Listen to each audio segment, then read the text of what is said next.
अस्सलाम वालेकुम। आज के इस लेक्चर के अंदर हम जीन थेरापी को बहुत डिटेल से स्टडी करेंगे।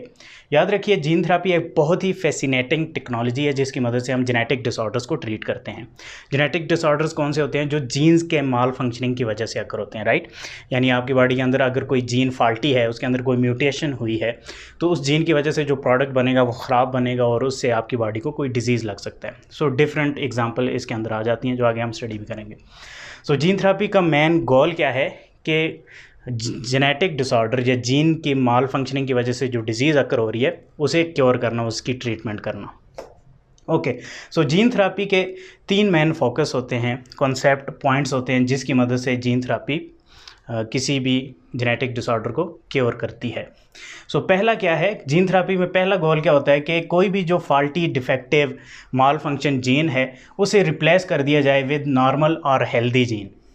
यानी एक जीन है आपकी बॉडी के अंदर, उसके अंदर म्यूटेशन है और वो म्यूटेशन कोई डिज़ीज़ काज कर रही है, तो सिंपल क्या है कि उस जीन को हेल्दी कॉपी के साथ रिप्लेस कर दिया जाए। तो इससे क्या होगा? जीन जो है वो नॉर्मल या हेल्दी प्रोटीन प्रोड्यूस करेगा और आपकी बॉडी के अंदर से डिज़ीज़ ख़त्म हो जाएगी। Simple, right. और सेकंड क्या है? बाज़ औक़ात आपकी बॉडी के अंदर कुछ जीन्स ऐसे होते हैं वो माल फंक्शन प्रोटीन बना रहे होते हैं और उससे डिज़ीज़ लग रही होती है। तो सिंपली हम क्या करें कि उस जीन को साइलेंट कर दें, यानी उससे कोई भी प्रोटीन ना बने, तो इससे भी हमारा काम चल जाता है। सो सेकंड ये भी है कि जीन थेरापी की मदद से हम सिंपली जीन को साइलेंट कर दें, ठीक है, खामोश कर दें कि वो माल फंक्शन प्रोटीन ना बनाए, इससे भी काफ़ी हद तक अफादा हो जाता है। तीसरा क्या है कि हम एक न्यू जीन इंट्रोड्यूस कर दें पुराने जीन को रिप्लेस किए बग़ैर। यानी आपकी बॉडी के अंदर कोई ऐसा जीन है जो माल फंक्शन है और लेट से वो कोई उसका काम था कोई स्पेसिफिक प्रोटीन बनाना और वो जीन क्या कर रहा है, वो प्रोटीन नहीं बना पा रहा, ठीक है। यानी एक तो है ना कि ख़राब प्रोटीन बनाना, उससे बीमारी लगना, और बाज़ औक़ात ऐसा होता है कि वो एक जीन रिस्पॉन्सिबल है किसी प्रोटीन के लिए और वो प्रोटीन नहीं बन रही उसके माल फंक्शनिंग की वजह से, तो उसका भी बॉडी को नुकसान हो रहा है। तो उस केस में क्या होता है कि एक नॉर्मल जीन इंट्रोड्यूस कर दिया जाता है बॉडी के अंदर, जो कि बॉडी के अंदर वो प्रोटीन बनाना शुरू कर देता है और आपकी बॉडी के अंदर वो जेनेटिक डिसऑर्डर ख़त्म हो जाता है। इसकी एग्जांपल आपको सिंपली यहाँ पर मैं दे देता हूँ। कुछ severe combined immuno deficiency syndromes होती हैं, बीमारियाँ होती हैं जिसके अंदर इम्यून सिस्टम वीक हो जाता है। सो इम्यून सिस्टम को हेल्दी रखने के लिए एक जीन है ADA जीन, जो कि एक स्पेसिफिक प्रोटीन बनाता है और वो प्रोटीन क्या करती है, हमारे इम्यून सेल्स के अंदर जो बनने वाले हार्मफुल केमिकल्स होते हैं उन्हें सेल से बाहर निकालती है। तो अगर वो प्रोटीन नहीं बनेगी तो सेल के अंदर टॉक्सिक मटेरियल बिल्ट होगा और सेल्स डिस्ट्रॉय होना शुरू हो जाएंगे, जिससे इम्यून डिफिशिएंसी आएगी। यानी इम्यून सेल जब मरेंगे तो इम्यून डिफिशिएंसी की सिंड्रोम लगेगी, राइट। सो उस केस के अंदर क्या है कि एक न्यू जीन इंसर्ट कर दिया जाए और वो न्यू जीन क्या करे, वो प्रोटीन बनाए जिससे टॉक्सिक मटेरियल से छुटकारा मिल सके और बॉडी हेल्दी रह सकती है। सो इस तरीके से जीन थेरापी चीज़ों को ट्रीट करती है, जेनेटिक डिसऑर्डर्स को ट्रीट करती है। जीन थेरापी की हिस्ट्री की अगर बात की जाए तो तकरीबन 1970s का जो डेकेड है उसके अंदर क्या हुआ था कि रिकम्बिनेंट DNA टेक्नोलॉजी आई थी, जिससे साइंटिस्ट ने ये 2 डिफरेंट सोर्सेज से DNA को रिकम्बाइन करना सीखा था। तो वहाँ से ही ये कॉन्सेप्ट बिल्ट होना शुरू हो गया था कि हम जब 2 जीन्स को आपस में मिला सकते हैं तो हम किसी फॉल्टी जीन को रिप्लेस कर सकते हैं, न्यू जीन इंसर्ट कर सकते हैं, किसी को साइलेंट कर सकते हैं। तो ये सारी टेक्निक्स वहाँ से निकली थी। सो 1990 के अंदर पहला trial, successful trial gene therapy का हुआ था एक लड़की के ऊपर, जिसको वही सीवियर इम्यूनो डेफिशिएंसी सिंड्रोम थी, जिसमें न्यू जीन इंसर्ट किया गया था और उसकी वो डिफिशिएंसी ख़त्म हो चुकी थी। सो 1990 के अंदर पहला सक्सेसफुल ट्रायल किया गया था जीन थेरापी के अंदर। ओके, अब यहाँ पर कुछ कॉम्प्लिकेशंस की बात कर देता हूँ। ये जो पहले 2 मेथड हैं जिसमें एक जीन को रिप्लेस करना है हेल्दी जीन के साथ, तो यहाँ पर मेन गोल या मेन टेक्निक जो यूज़ की जाती है उसे क्रिस्पर कहा जाता है, ठीक है। यानी ट्रेडिशनल मेथड से ये टेक्निक लगाना आसान नहीं था।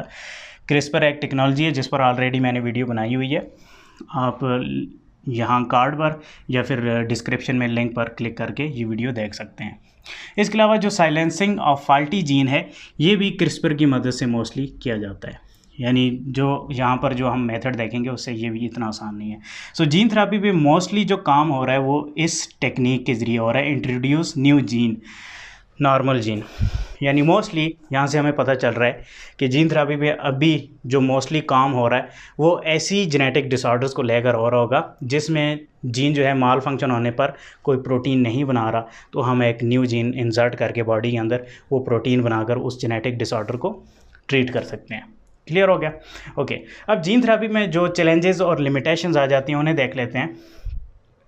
जीन थेरेपी में याद रखिए जो हमारी बॉडी के अंदर सेल्स होते हैं उनको टारगेट करना मुश्किल होता है, क्योंकि हमारी बॉडी के अंदर डिफरेंट टाइप के सेल्स हैं। कुछ ऐसी जेनेटिक कंडीशंस होती हैं जो स्पेसिफिक सेल्स को ही इन्फेक्ट कर रही होती हैं। लेट्स से कुछ डिजीजेस ब्लड सेल्स को इन्फेक्ट कर रही हैं, कुछ डिजीजेस ब्रेन सेल्स को कर रही हैं, कुछ हार्ट सेल्स को, किडनी सेल्स को, डिफरेंट सेल्स को। तो ये मुश्किल होता है कि सिर्फ उन्हीं सेल्स में वो जीन डाला जाए जो उन सेल्स को हेल्दी कर दे। ये थोड़ा मुश्किल काम होता है।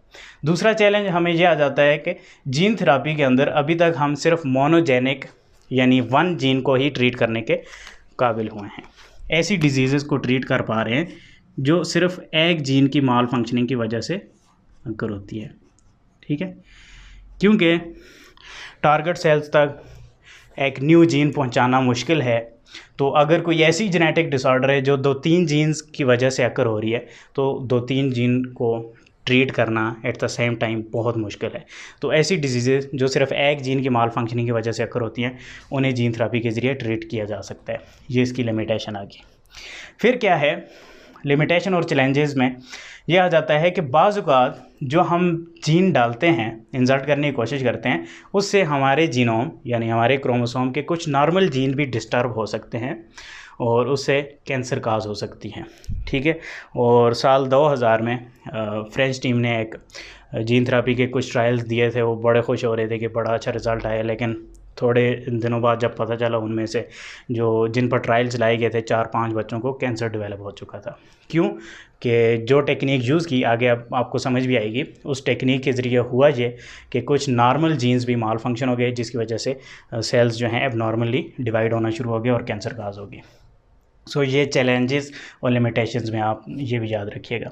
इसके अलावा बाज़ औक़ात इम्यून रिस्पांस ट्रिगर हो जाता है, यानी क्योंकि इसमें आप देखेंगे कि जीन थेरेपी में वायरस को यूज़ किया जाता है एज अ वेक्टर, तो उसकी वजह से बाज़ औक़ात आपकी बॉडी ओवर रिएक्ट कर जाती है, समझती है कि अटैक हो चुका है। सो ओवर रिएक्ट करने के चक्कर में बाज़ औक़ात डेथ भी अकर हो सकती है या सीवियर कोई डिजीज़ लग सकती हैं। और इसमें एक लड़का 1999 के अंदर एक बंदे की डेथ भी हुई थी। वो कोई लिवर ट्रीटमेंट करवा रहा था जीन थेरेपी के ज़रिए, तो वायरस को रिएक्ट किया उसकी बॉडी ने और उसके अगेंस्ट इम्यून रिस्पांस इतना हाइपर हो गया कि उसकी डेथ अकर होगी। सो ये रिस्की इस सेंस के अंदर भी आ जाता है। फिर इसमें यह है कि ज़्यादा जीन्स जो होते हैं उनका साइज़ लार्ज होता है, तो इसमें जो वेक्टर यूज़ किया जाता है वायरस, उसके अंदर इतनी कैपेसिटी नहीं होती कि वो बड़े जीन को कैरी कर सके। सो ऐसी डिजीज़ जिनका जीन लार्ज है उनको भी ट्रीट करना जीन थेरेपी के ज़रिए मुश्किल होता है। अब हम चलते हैं प्रोसीजर की तरफ। चैलेंजेस और लिमिटेशंस को काउंटर करने के लिए साइंटिस्ट कंटिन्यूसली न्यू वेक्टर्स और न्यू टेक्निक्स पर काम कर रहे हैं, जिसमें क्रिस्पर बहुत ज़्यादा इफेक्टिव रही है और ऐसे ऐसे वेक्टर निकल रहे हैं। कुछ ऐसे वायरसेस हैं जो बड़े इफेक्टिव हैं, जो अभी हम थोड़ी देर में स्टडी करने वाले हैं। ओके, प्रोसीजर की तरफ चलते हैं। बहुत सिंपल प्रोसीजर शुरू में मैं आपको बताता हूँ कि करते क्या हैं साइंटिस्ट। पहले डिज़ीज़ को आइडेंटिफाई करते हैं, यानी मालूम करते हैं कि कौन से जीन की वजह से वो डिज़ीज़ लगी है। क्योंकि ह्यूमन जीनोम प्रोजेक्ट की वजह से ह्यूमन के सारे जीन्स की सीक्वेंसिंग हो चुकी है, तो डिज़ीज़ को फाइंड आउट करना मुश्किल नहीं है। जेनेटिक डिज़ीज़ को फाइंड आउट करना मुश्किल नहीं है। तो जेनेटिक डिज़ीज़ का पता चल जाता है कि फ़लाँ जीन की वजह से ये डिज़ीज़ अकर हो रही है। अब सिंपल क्या करना है, साइंटिस्ट ने एक जीन डिज़ाइन करना है उसी टाइप का, ठीक है, जो हेल्दी होगा नॉर्मल सीक्वेंस के साथ, और उस जीन को और दूसरे जीन से रिप्लेस करना है या न्यू डालना है या साइलेंस करने में क्रिस्पर का आ जाता है साइलेंसिंग का, जहाँ पर हम नहीं देखेंगे, ये केस देखेंगे इंट्रोड्यूसिंग न्यू जीन। ठीक है, सो क्या हो रहा है, सिंपली मैंने आपको बताया एक न्यू जीन लेना है और दूसरे जीन से रिप्लेस करना है या दूसरे बॉडी के अंदर जीन इंसर्ट करना है। इसको ज़रा डायग्राम की मदद से समझते हैं। याद रखिए जीन थेरेपी में 2 टेक्निक्स या 2 तरीक़ों से जीन थेरेपी की जाती है। Number 1 x Vivo, number 2 in vivo. X Vivo का मतलब क्या है कि आपकी बॉडी से सेल्स बाहर निकाले जाते हैं, लेबॉर्ट्री के अंदर उनके अंदर ये जो जीन है इंसर्ट कर दिया जाता है और फिर उन सेल्स को दोबारा बॉडी के अंदर डाला जाता है, या फिर डायरेक्टली जो न्यू जीन है आपकी बॉडी के अंदर डाला जाता है, उसे इन वीवो कहा जाता है। सो यहाँ डायग्राम की मदद से समझते हैं। सपोज़ एक्स वीवो टेक्निक को पहले समझते हैं। ये एक लड़की है, इसे कोई जेनेटिक डिसऑर्डर है, लेट्स से कोई ब्लड का डिसऑर्डर है, तो इसके ब्लड के सैंपल वाले सेल्स लिए जाएंगे, उन्हें कल्चर किया जाएगा, उनकी नंबरिंग को इंक्रीज़ किया जाएगा और एक वेक्टर लिया जाएगा। वेक्टर मोस्ट केसेस में वायरस को लिया जाता है और वायरस को मॉडिफाई करके उसके अंदर हेल्दी जीन डाल दिया जाएगा। ठीक है, वायरस क्या करता है, इन सेल्स को इन्फेक्ट करता है और इस हेल्दी जीन को भी इन सेल के अंदर डाल देता है। अब ये सेल्स दोबारा से इस लड़की की बॉडी के अंदर डाल दिए जाएंगे, इनके अंदर हेल्दी जीन होगा और ब्लड के अंदर जो माल फंक्शन प्रोटीन थी या जो जीन फंक्शन नहीं कर रहा था, वहाँ पर ये वाले सेल्स उस प्रोटीन को सिंथेसाइज कराएंगे और इस लड़की की बॉडी के अंदर वो इम्पॉर्टेंट प्रोटीन की सिंथेसिस हो जाएगी और जेनेटिक डिसऑर्डर ख़त्म हो जाएगा। सो इससे एक्स वीवो कहा जाता है, सेल्स को बॉडी से बाहर निकाला जाता है। सेकंड सिनेरियो ये होगा इन वीवो के अंदर कि ये एक वायरस है, इसको मॉडिफाई किया है, इसके अंदर जीन डाला हुआ है, इसे डायरेक्ट बॉडी के अंदर डाल दिया जाएगा। ठीक है, ये थोड़ा कॉम्प्लिकेटेड होता है, रिस्क फैक्टर भी इसमें ज़्यादा होते हैं, लेकिन ऐसा भी किया जा सकता है।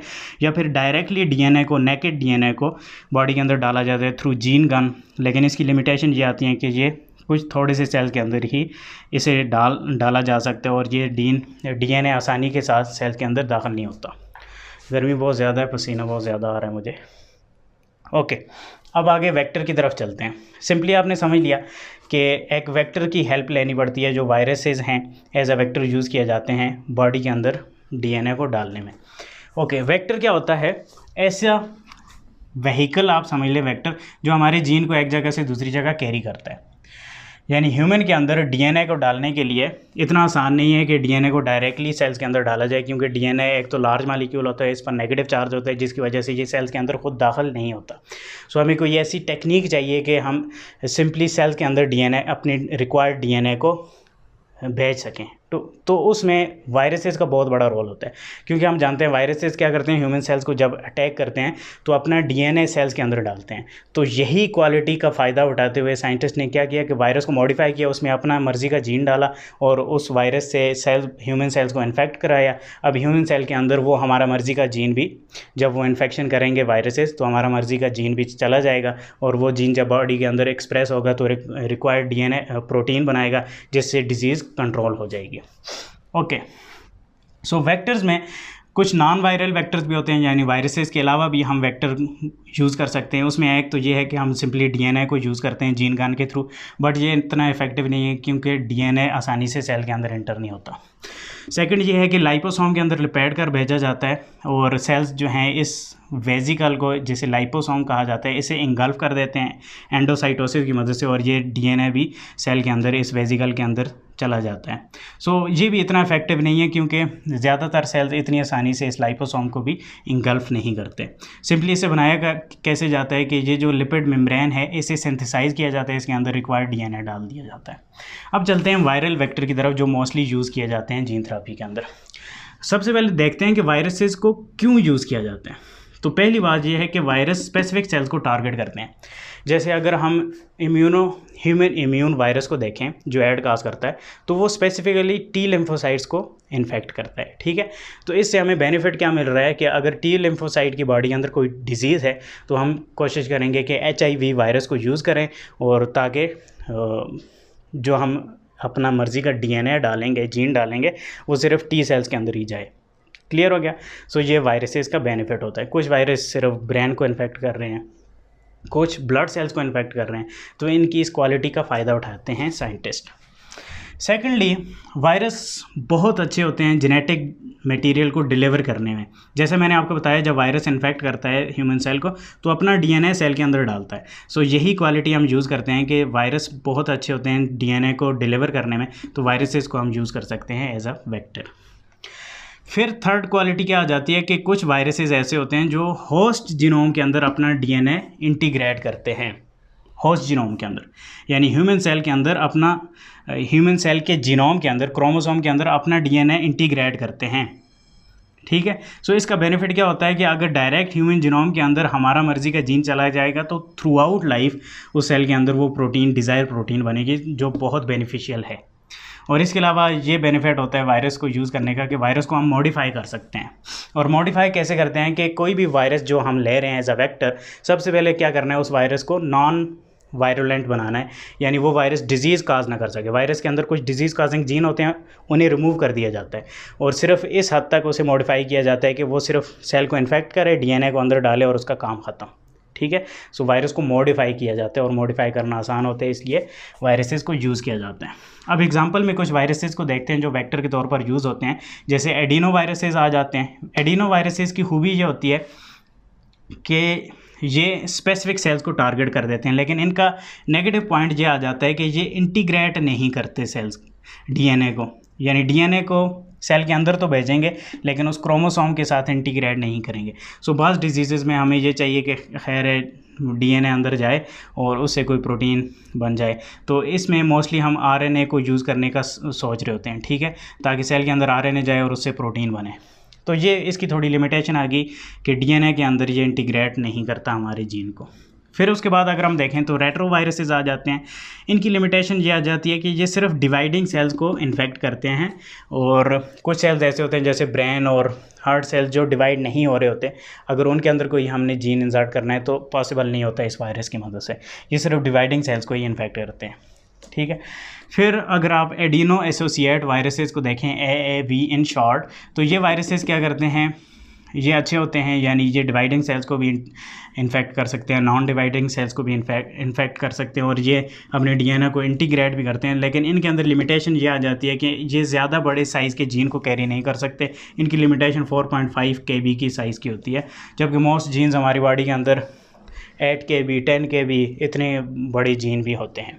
ठीक है, सो ऐसी डिजीज़ को ये कैरी नहीं कर सकता। फिर इसके अलावा मोस्टली यूज़ होने वाला एक वायरस है जो कि रेट्रोवायरस की एक टाइप है, जिसे लेंटिवायरस कहा जाता है। इस वायरस को बहुत ज़्यादा यूज़ किया जाता है क्योंकि ये बहुत इफ़ेक्टिव रहा है। लेंटिवायरस में हमारे पास एग्जांपल आ जाती है HIV वायरस की, जो एड काज करता है। ठीक है, सो उस वायरस को अगर हम मॉडिफाई करते हैं तो उस वायरस के अंदर ये क्वालिटी होती है कि वो अपने डीएनए को इंटीग्रेट भी कर सकते हैं, वो डिवाइडिंग सेल्स को और नॉन डिवाइडिंग सेल्स दोनों को अफेक्ट कर सकता है। लेंटिवायरसेस को most of the time use किया जाता है। सो इन पर रिसर्च मज़ीद जारी है कि कोई ऐसा वायरस मिल जाए जिसके अंदर सारी खूबियाँ हों। ठीक है, यानी हम अपनी मर्ज़ी के रिक्वायर्ड जो टारगेटेड सेल्स हैं उनको इन्फेक्ट करवा सकें, डीएनए को उनके अंदर इंटीग्रेट करवा सकें, डिवाइडिंग सेल्स हो, नॉन डिवाइडिंग सेल्स हो, जो भी सेल्स हों उनके अंदर डीएनए को पहुंचा सकें। ठीक है, ओके। अब हम एक एग्ज़ाम्पल को समझते हैं जिससे हमें जीन थेरापी का और ज़्यादा क्रिस्टल आइडिया जो है वो क्रिस्टल क्लियर हो जाएगा। एक डिज़ीज़ है जिसे सिस्टिक फाइब्रोसिस कहा जाता है, आपने सुना भी होगा। एक बहुत लीथल डिजीज़ हम कह सकते हैं जो जेनेटिक कॉजेज़ की वजह से अकर होती है। इस डिज़ीज़ में होता क्या है कि पेशेंट के लंग्स के अंदर जो म्यूकस है वो बहुत थिक हो जाता है, म्यूकस बहुत थिक हो जाता है, यानी गाढ़ा हो जाता है, जिसकी वजह से माइक्रो ऑर्गेनिज्म उस म्यूकस के अंदर फंस जाते हैं और मल्टीप्लाई होना शुरू हो जाते हैं और इन्फेक्शन बढ़ता जाता है। ठीक है, और इससे ब्रीदिंग डिफ़िकल्टी भी होती है और डेथ भी हो सकती है। अब ये होता क्यों है, इसकी ज़रा जेनेटिक कॉजेज़ की तरफ चलते हैं। सिस्टिक फाइब्रोसिस में ये जो लंग्स हैं इनकी लाइनिंग के जो सेल्स, अगर हम यहाँ पर ब्रोंकियोल्स की लाइनिंग के सेल्स को देखें तो ये सेल्स, इनकी जो इंटरनल लाइनिंग होती है उसमें कुछ स्पेसिफिक प्रोटीन्स मौजूद होती हैं, CFTR जिन्हें कहा जाता है cystic fibrosis transmembrane conductance regulator. ये प्रोटीन्स क्या करती हैं, सेल्स के अंदर कुछ क्लोराइड आइंस को सेल से बाहर भेजती हैं। ठीक है, लेट्स से सेल के अंदर कुछ क्लोराइड आइंस हैं, ये सेल्स से बाहर जा रहे हैं क्लोराइड आइंस, और इन क्लोराइड आइंस का सेल से बाहर जाने का फ़ायदा क्या होता है कि ये आइंस क्या करते हैं, वाटर को अट्रैक्ट करते हैं। ठीक है, अब जब वाटर ज़्यादा होगा तो क्या होगा, यहाँ पर जो म्यूकस बना है वो पतला होगा, थिन होगा, और यही हमें चाहिए। जबकि सिस्टिक फाइब्रोसिस डिजीज़ के अंदर होता ये है कि ये वाली प्रोटीन नहीं बनती, जिसकी वजह से यहाँ से क्लोराइड आयन बाहर नहीं जाते और यहाँ पर जो म्यूकस बनता है वो थिक होता है, जिससे सिस्टिक फाइब्रोसिस की डिजीज़ लगती है। क्लियर हो गया। अब जीन थेरापी का गोल क्या रहा है कि इन सेल्स के अंदर CFTR जीन को इंसर्ट कर दिया जाए ताकि ये जीन इस प्रोटीन को यहाँ पर मेम्ब्रेन के ऊपर ले आए और यहाँ से क्लोराइड आयन बाहर जाए और म्यूकस थिन हो जाए। और इसके काफ़ी ट्रायल्स किए गए। ठीक है, डिफरेंट तरीक़ों से ट्रायल्स किए जा रहे हैं और कुछ में सक्सेस मिली भी है और ज़्यादा सक्सेस नहीं भी मिली। सक्सेस ना मिलने की वजह यह है कि ये जो म्यूकस है ये वायरस को एंट्री नहीं देता, लाइपोसोम को आसानी से एंट्री नहीं देता इन सेल्स के अंदर। तो ऐसे वायरसेस की खोज जारी है कि जो आसानी से इस म्यूकस को पास करके इन सेल्स के अंदर आएँ और यहाँ पर डीएनए को पहुंचाएं ताकि यहाँ पर क्या हो, ये प्रोटीन बने और ये प्रोटीन क्लोराइड आयन को इन सेल से बाहर निकाले और म्यूकस थिन हो और बंदा हेल्दी हो जाए। इसके अलावा और भी बहुत सारी डिजीज़ को ट्रीट किया जाता भी है और कुछ पर ट्रायल्स जारी भी हैं, जिन पर हम सेपरेट में कोई वीडियो देखेंगे। होपफुली आपको लेक्चर समझ में आया होगा। नेक्स्ट लेक्चर तक के लिए मुझे इजाज़त दें। शुक्रिया, अल्लाह हाफिज़।